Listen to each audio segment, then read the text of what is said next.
Hello welcome back to our channel సదా మీ సేవలో. So మీకు తెలిసిందే సాటర్డేస్ అనేది స్టార్ట్ అయిపోయినాయి.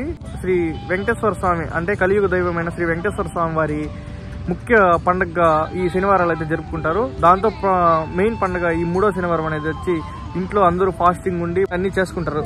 సో ఇట్లా దానికి సందర్భంగా మేమైతే తెల్లటి నుంచి ఆఫ్టర్నూన్ దాకా ఫాస్టింగ్ ఉండేసి మాకు దగ్గరలో ఉన్న శ్రీ కలికిరి కొండకైతే వచ్చాము. సో ఇక్కడ ఈ శ్రీ కలికిరి కొండ దగ్గర అయితే వెంకటేశ్వర స్వామి పాదం సాక్షాత్ ఆయనే పాదం పెట్టాడని ఒక నమ్మకము.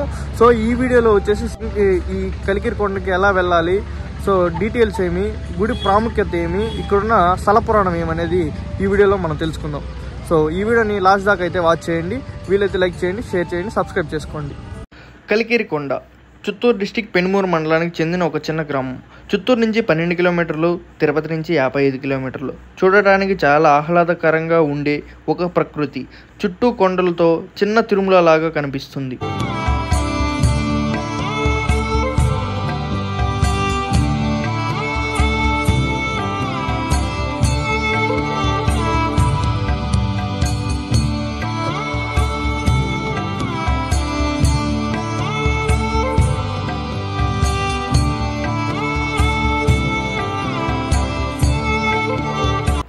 కలికిరి గ్రామం నుంచి కొండపైకి వెళ్ళే మార్గంలో ముందుగా ఈ గుడి అయితే కనిపిస్తుందండి.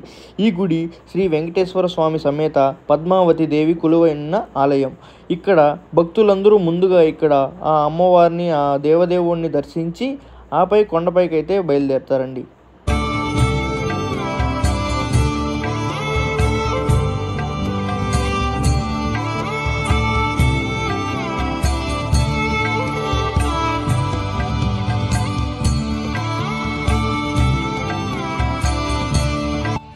సో ఇక్కడ మీరు చూస్తున్న గుడి అయితే అమ్మవారి గుడి అనమాట.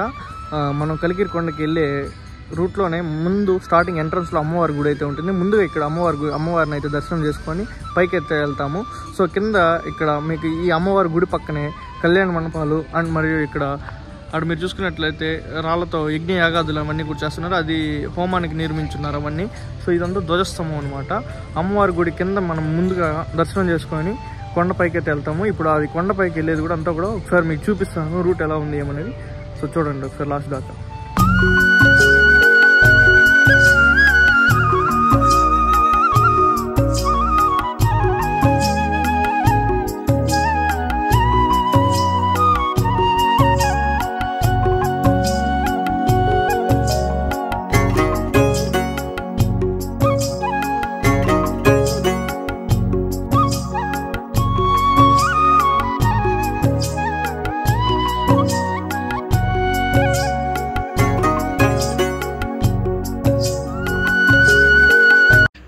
రీసెంట్గా పడిన వర్షాలకైతే రోడ్లు అయితే అధ్వానంగా తయారయ్యాయి. సో చాలా వర్షగా అయితే ఉన్నాయి రోడ్లు.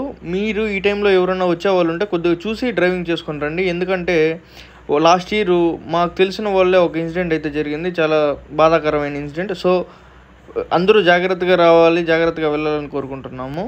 సో ఎవరన్నా వచ్చే వాళ్ళు ఉంటే ఈ టైంలో చూసుకొని రండి.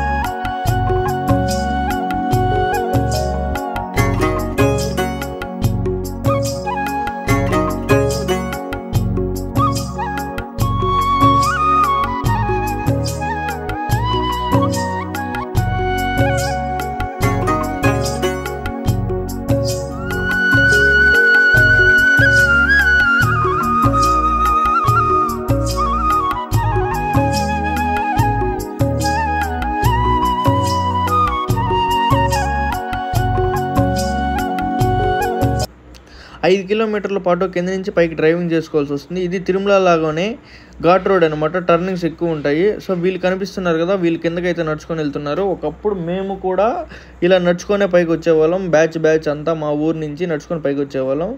అండ్ కొన్ని రోజులకి ఈ మెట్రో రోడ్ వచ్చిన తర్వాత సైకిల్స్లో వచ్చేవాళ్ళం. సో మీరు కూడా ఇలా ఎవరన్నా మీ ఫ్రెండ్స్తో పాటు వచ్చిన మెమరీస్ ఏదన్నా గుర్తుంటే కింద కమెంట్ చేయండి, కమెంట్ సెక్షన్లో వాళ్ళని ట్యాగ్ చేయండి. సో మనమైతే పైకి వచ్చేసాము. ప్రతి సంవత్సరం లాగానే యాస్టీస్ ఈ సంవత్సరం కూడా క్రౌడ్ అయితే అలానే వచ్చారు. మీకు కనిపిస్తున్నది కదండి, అదే కొత్తగా కడుతున్న గుడి.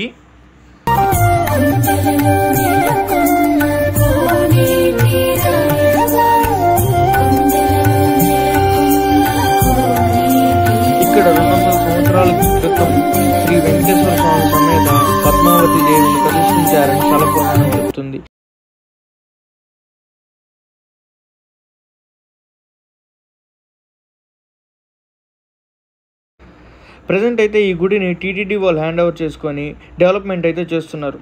మీరు చూస్తున్నది కదా, ఈ గుడి వచ్చి గర్భగుడి అనమాట. మెయిన్ గుడి ఇదే. ఇప్పుడైతే ఇంకా కన్స్ట్రక్షన్లోనే ఉంది. ఆల్మోస్ట్ ఆల్ అయితే అయిపోయి వచ్చింది. ఇంకా ఐడిల్ని అయితే ప్రతిష్ఠించడమే మిగిలింది.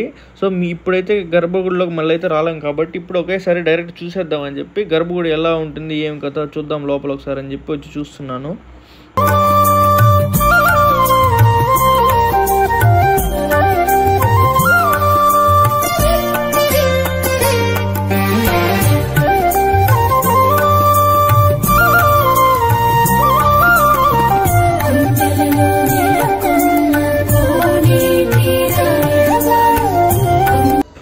మీరు చూస్తున్నారు కదా, ఇక్కడ పట్టుకొస్తున్న ఈ దూడనైతే వాళ్ళు ఇక్కడే వదిలేసి వెళ్ళిపోతారండి.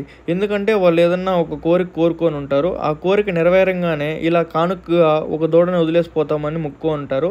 సో ఇప్పుడు ఈ దూడనైతే పూజ చేసి ఇక్కడే వదిలేసి వెళ్ళిపోతారండి. అవి ఇక్కడే అడవిలో ఆ పండ్లు ఇవి ఆ కసువు తినే పెరుగుతాయండి. చివరికి డే మొత్తం ఎక్కడ తిరిగినా నైట్ ఆ దేవుని ముందరకు వచ్చేస్తారండి. అది ఏం విశేషమో ఏమో తెలియదు. ఇప్పుడు మనం స్వామివారి పాదాలు చూద్దాం రండి. స్వామివారి పాదాలు సాక్షాత్ శ్రీ వెంకటేశ్వర స్వామివారి ఎడమ పాదం ముద్ర ఇక్కడ ఉండటం విశేషం అండి. స్వామివారి ఎడమకాలి ముద్ర ఎందుకుందంటే ఇక్కడ కలిరాక్షసుడు అనే ఒక రాక్షసుడు నివసిస్తున్నాడు. అతని బారి నుంచి రక్షించడానికి దేవాది దేవతలందరూ బ్రహ్మదేవుడు అందరూ కలిసి శ్రీ మహావిష్ణువుని మొరపెట్టగా శ్రీ మహావిష్ణువు అయిన ఈ కలియుగ అవతార పురుషుడైన శ్రీ వెంకటేశ్వర స్వామి అవతారంలో వచ్చి తన ఎడమకాలితో పాతాళ లోకానికి ఆ రాక్షసుని తొక్కేస్తాడండి. అలా స్వామివారి పాదాల ముద్ర అయితే ఇక్కడ ఉన్నాయండి. ఇక్కడ భక్తులందరూ వచ్చి స్వామివారి పాదాలని పూజించి కోరికలు కోరుతారండి. ఆ దేవదేవుడు కోరికలన్నింటినీ కూడా తీరుస్తారని ఇక్కడున్న భక్తులు ప్రగాఢ నమ్మకం అండి.